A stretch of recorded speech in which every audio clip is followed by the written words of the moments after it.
Hola, bienvenidas y bienvenidos sean todos ustedes a nuestro programa de inteligencia educativa. Razona, ama y educa, porque las y los mejores educadores se preparan diariamente. En esta ocasión voy a abordar la conferencia en apoyo a la educación a distancia que brindan los y las docentes con motivo de la pandemia del COVID-19, con el tema en concreto de la educación a distancia en el preescolar, que es la tercera de una serie de conferencias que he brindado al respecto para colaborar un poco. Comenzamos. Como ustedes saben, de la noche a la mañana en esta pandemia, todos y todas las docentes tuvieron que educar a distancia, incluido el preescolar, cosa que no se había hecho jamás. Por regla general, toda educación a distancia va a partir de un programa de estudios que cuenta con metas, procesos y resultados que definen hacia dónde se dirige el proceso, qué actividades se realizan y qué resultados se esperan. Cuando esto se lleva a cabo a distancia, se utiliza una guía para que los estudiantes, en este caso niños y niñas pequeñas de preescolar, se conviertan en aprendices por sí mismos. Pero esto es muy difícil porque mientras más chiquitos son, más tienen que intervenir los adultos. Por ello, se debe diseñar una guía que permita que los padres y las madres se involucren, de manera tal que a lo largo del proceso se produzca la evidencia de que han aprendido, tomando sobre todo como base la idea de que el estudiante no sabe leer y escribir, no puede guiarse solo a leer las actividades, sino que dicha guía debe de considerar primordialmente la participación de un tercero, que en este caso son sus padres, madres o tutores. ¿Esto qué implica? Que la guía de estudio va a considerarlos a ellos más que nada antes que a los niños y a las niñas. Que si ellos lo entienden, entonces ya la hicimos. De ahí que toda educación a distancia en preescolar deba de cumplir con los siguientes criterios. Viabilidad. Es decir, que se debe poder llevar a cabo con los padres, las madres, los tutores, sin que violenten a sus hijos y a sus hijas. Que además logren la autonomía. Es decir, que sin la ayuda del maestro y de la maestra puedan los padres y las madres saber qué hacer con sus hijos. Y que cuenten con los recursos disponibles en casa, sobre todo porque ahora no pueden salir de ahí, tomando como base una flexibilidad en la que la educadora considere otros aspectos que tal vez no están contemplados en el plan de estudios, pero que ella considere que son necesarios para que sus niños y sus niñas salgan adelante.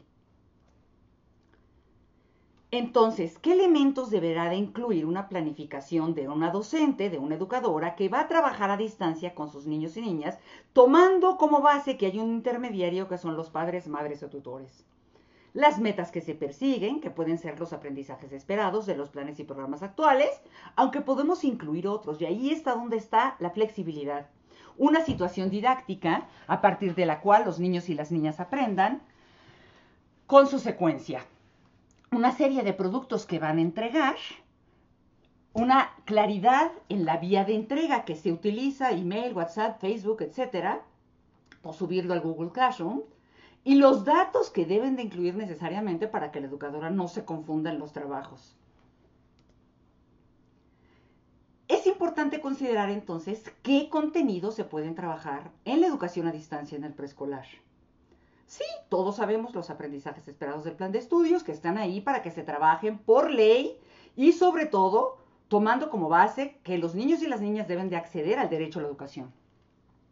Pero también podemos impulsar otros que ya no se consideran, pero que siguen siendo importantes, como el desarrollo de las habilidades propias que antiguamente se consideraban del preescolar, la coordinación motora fina, gruesa, la percepción visual, auditiva, motriz. ¿Por qué? Porque esa siempre sigue impulsándose paralelamente con las actividades que se lanzan en la escuela, pero que no están explícitos actualmente en los aprendizajes esperados. Son procesos subyacentes, están por debajo de dichos aprendizajes. Y esos los debemos de incluir en situaciones didácticas que se puedan realizar en la casa con lo que hay ahí. porque no podemos arriesgar a salir a los padres a buscar diferentes materiales. ¿Qué implica la realización de situaciones didácticas del preescolar a distancia?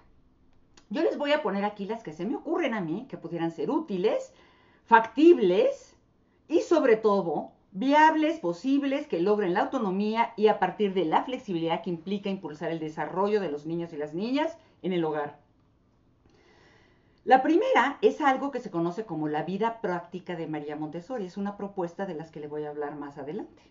La otra es resolver problemas de conteo con los dedos o con diferentes objetos que hay en el hogar, escribir recados, leer cuentos, cantar, bailar, cocinar con medidas. Todo esto se puede hacer en casa, sin necesidad de comprar nada, sin que los papás se pongan a hacer actividades distintas de las que cotidianamente hacen ya en el hogar. Comienzo por la vida práctica de María Montessori. Dentro del sistema Montessori existe un rincón, una área de trabajo, especialmente diseñadas para las actividades de la vida doméstica, que tienen que ver con las labores básicas de sobrevivencia, limpieza, preparar alimentos, vestirse, coser, bordar. María Montessori le daba muchísima importancia a estas actividades.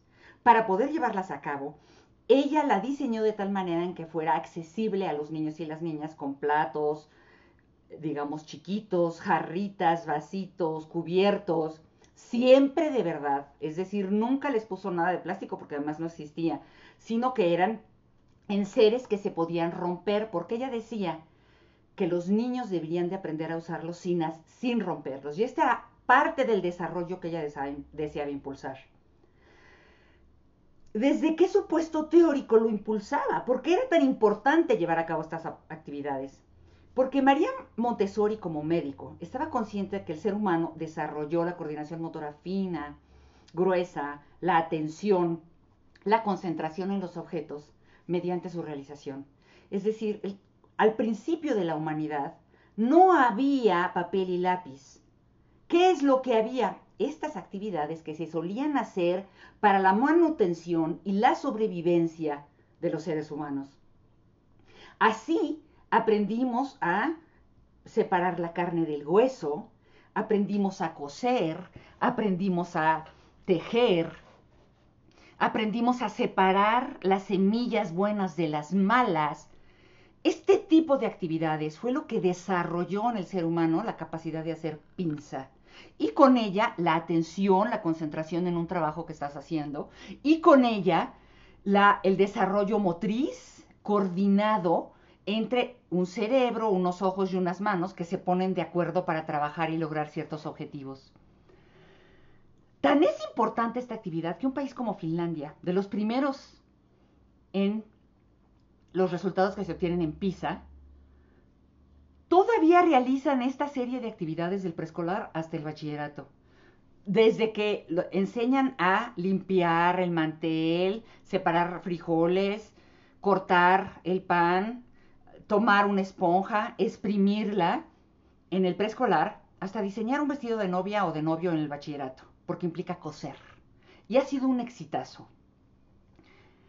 Esto es bien importante considerarlo porque nos da una lección de vida. Las actividades del hogar nos enseñan algo y deberíamos de aprovecharlas, deberíamos impulsarlas en la escuela, porque además de que desarrollan la coordinación motora fina, la atención gruesa y la concentración, también desarrollan la colaboración de los miembros de la familia en el bienestar común. Y eso es importantísimo y los hemos dejado de lado. La mujer ahora hace todo y los demás se sientan y no hacen nada. No debería de ser así. Entonces, yo soy de las que considera que este tipo de actividades se deberían de llevar a cabo en la escuela como parte de todo el sistema del plan de estudios y del programa nacional. ¿Qué tipo de actividades incluye la vida práctica de María Montessori? Limpiar frijol, pasar semillas de un recipiente a otro, habas, frijol, lentejas, arroz. Fíjense que ahí estoy graduando los tamaños, porque no es lo mismo tomar habas grandes que arroz chiquitito. Podemos dar esa secuencia de tal manera en que los niños aprendan a hacer la pinza con los dedos. Esto les facilitaría, obviamente, el trabajo en papel y lápiz. pasar agua con la esponja de un recipiente a otro, pasar agua con una jeringa de un recipiente a otro, servir agua en una jarra chiquita a un vaso, barrer, trapear, sacudir, amasar, ayudar a hacer tortillas, ensartar cuentas, abotonar camisas, cerrar cierres, doblar ropa. Todo eso, que son las labores que cotidianamente se realizan en casa, deben ser realizadas e impulsadas por los niños y las niñas. Es decir, debemos dejar que participen. Normalmente las madres no los dejan porque ensucian, porque tiran, porque no ayudan, porque juegan. Pero cuando se les dice que es un trabajo, cuando se les dan indicaciones precisas, cuando se les dan instrucciones de lo que se espera que hagan en lapsos determinados de tiempo, ellos lo hacen con gusto y al mismo tiempo que participan en la casa y aprenden a colaborar, desarrollan la coordinación motora, fina, gruesa, la atención y la concentración, que es imprescindible para llegar a la escuela. Para garantizar que se han llevado a cabo estas actividades, les podemos pedir a los padres como entregable y a las madres fotografías que nos van a mandar por cualquier vía. Otra actividad que es importante promover es la de resolver problemas de conteo, con los dedos o con lo que caiga.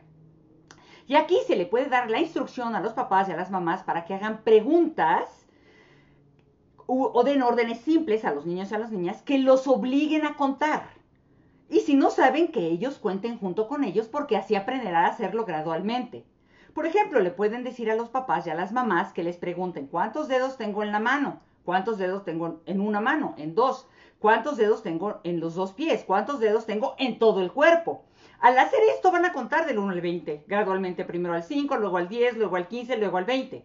O tráeme 5 limones, o tráeme 2 huevos. Ahora quítale la yema a los huevos. Porque este ejercicio de quitar la yema, además de que les fascina hacerlo a los niños, ayuda a la coordinación motora fina, al cálculo y un montón de cosas. También podemos impulsar dónde hay más comida, en este plato o en este. A ver, vamos a ver el plato del bien comer. ¿Cómo lo tenemos que llenar? ¿Cuánto tenemos que poner de cada alimento? Esto va a llevar a que los resultados se le pida que los dibujen a los niños. Si fueron por 5 limones al refri, que los dibujen en una hoja y que pongan y escriban el número 5. Si fueron por 2 huevos, que pongan y escriban el número 5 en hojas blancas o en hojas de su cuaderno, que se van a ir guardando en el portafolio y que además los padres y las madres le pueden tomar fotografías para que sean el entregable de esa problemática. Otra cosa que se puede hacer, por ejemplo, es decirles a los padres y a las madres que les dejen escribir textos. Ustedes les tienen que explicar que escribir textos no quiere decir que escriban y que les dicten, sino que dejen que los niños sean libres y escriban como se les ocurra, como puedan, como lo hacemos en educación preescolar, con la idea de que a partir de que ellos garabateen, hagan grafías, vayan comprendiendo que la escritura dice algo, que la escritura tiene letras, que la escritura tiene sonidos, que estas grafías que se relacionan con un sonido más bien son las letras, etcétera. Ustedes saben el proceso. Entonces, ese proceso hay que explicárselo a los padres. Cuando se los expliquemos y les quede claro, ¿sí? En algún videito que ustedes hagan o en un instructivo, entonces les pueden decir, ayúdenlos a hacer letreros. Pónganle letreros a toda la casa, al refrigerador, a la plancha, a la mesa, a la silla. Ayúdenlos a hacer recados. ¿Qué te gustaría decirle a tu amiguito, a la maestra? Enséñenlos a hacer cartas. No importa ahí, los padres tienen que ser bien conscientes que no van a ser exigentes en cuanto a que los niños y las niñas tengan que escribir correctamente, sino a que ellos vayan construyendo el proceso de construcción de la lectura y de la escritura a partir de que lo ejercitan con un supuesto. La escritura dice algo y cuando yo hago garabatos le estoy diciendo algo a alguien. Cuando le pidan a los padres que hagan esto, entonces ustedes van a tener letreros en la casa, letreros en la comida, recados, cartas, y esos van a ser los entregables, los letreros, las cartas, los recados, etc. Otra situación didáctica que pueden poner, por ejemplo, son leer cuentos, la lectura de cuentos, que consiste en que les pidan a los padres y a las madres que les lean cuentos y que luego platiquen con los niños y las niñas de qué se trata el cuento, les hagan preguntas que ustedes les digan un poco más dirigidas a el enfoque de la comprensión lectora del cuento Y que después dibujen el cuento por partes, qué pasó al principio, qué pasó después, qué pasó al final, que después escriban con grafías el cuento y que les entreguen el dibujo del cuento que leyeron. De esta manera, ¿sí?, la planificación de la educadora debe de ser la guía de trabajo del padre o la madre con sus niños y con sus niñas. Les pongo un ejemplo. Aprendizaje esperado, cuenta hasta el 20. Las actividades del día, y pueden decir que todo un día se dedica a matemáticas, por ejemplo, es preguntar cuántas frutas y verduras hay en el refrigerador. Mandar al niño o la niña a contar verduras y frutas por grupos, dibujarlas, ponerles el numeral y mandar esos textos como entregable. ¿Sí? Siempre con nombre y fecha. ¿Ok? Bueno. Otro ejemplo sería, por ejemplo, aprendizaje esperado. Comenta textos literarios que escucha, describe personajes y lugares que imagina. Actividades, leer el cuento de Caperucita Roja y luego que el papá le pregunte de qué se trató el cuento, qué pasó al principio, qué pasó después, qué pasó al final, a dónde mandó su mamá Caperucita, quién se comió a Caperucita y quién tuvo la culpa de lo que le pasó a Caperucita. Porque de ese cuento podemos aprender que cuando los niños y las niñas desobedecen a los padres, pues el lobo se los come.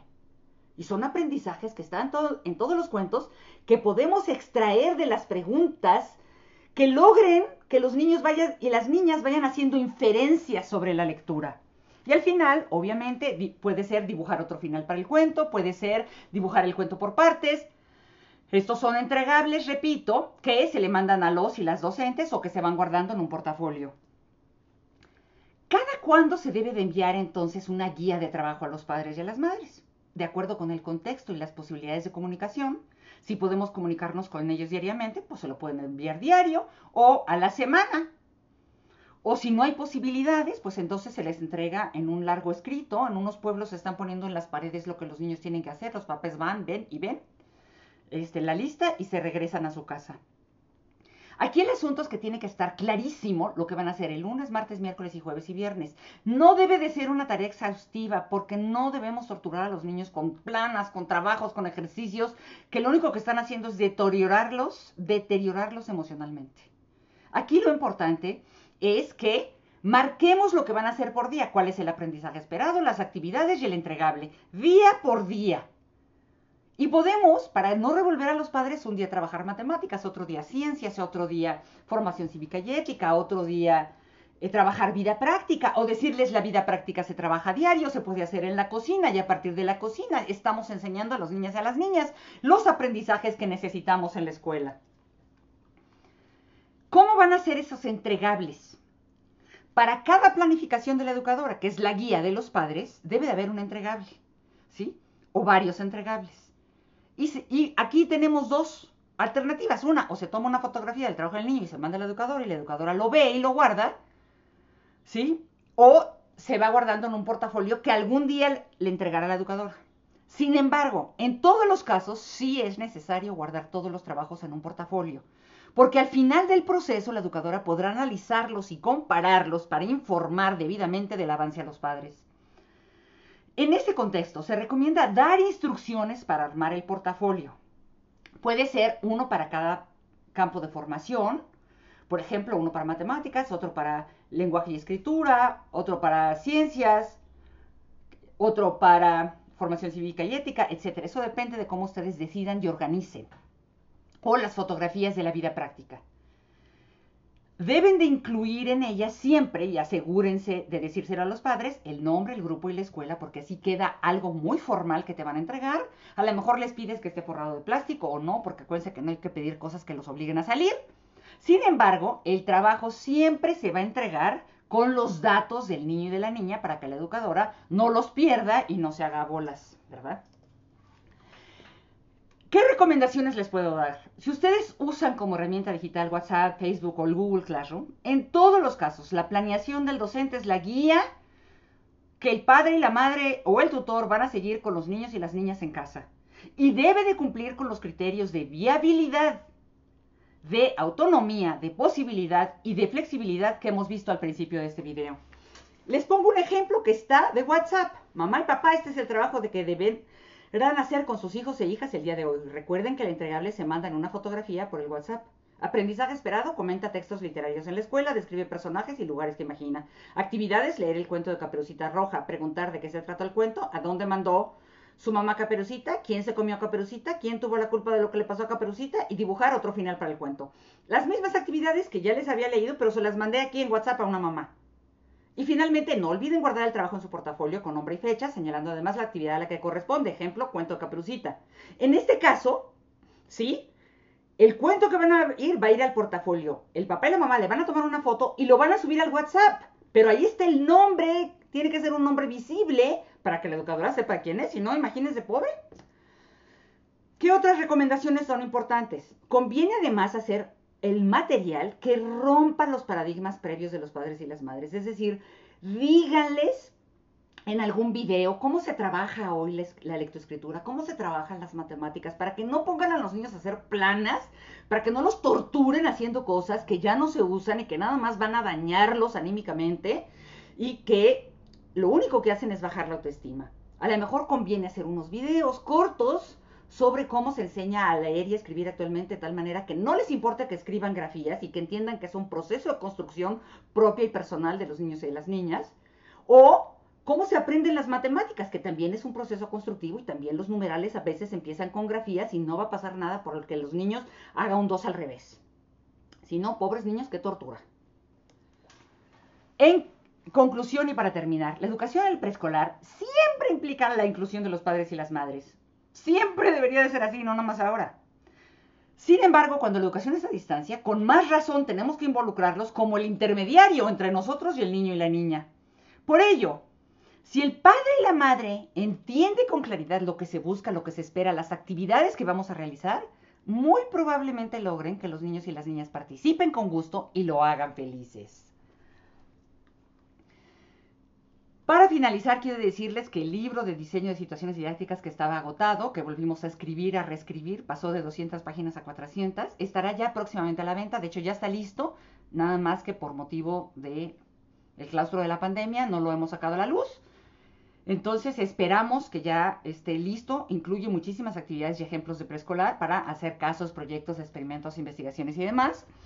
Y es un libro que básicamente modifica el paradigma, este paradigma que veíamos en el video 2 de esta secuencia de videos para docentes, que modifica el pasado en la enseñanza tradicional y nos ayuda a enseñar de otra manera, respondiendo más a las necesidades del siglo XXI. Estará a la venta en la página web de calidadeducativa.com, /tienda, /diseño de situaciones didácticas. Bueno, hasta ahí hemos llegado. Fue un placer haber trabajado el día de hoy con todas y todos ustedes. Muchísimas gracias.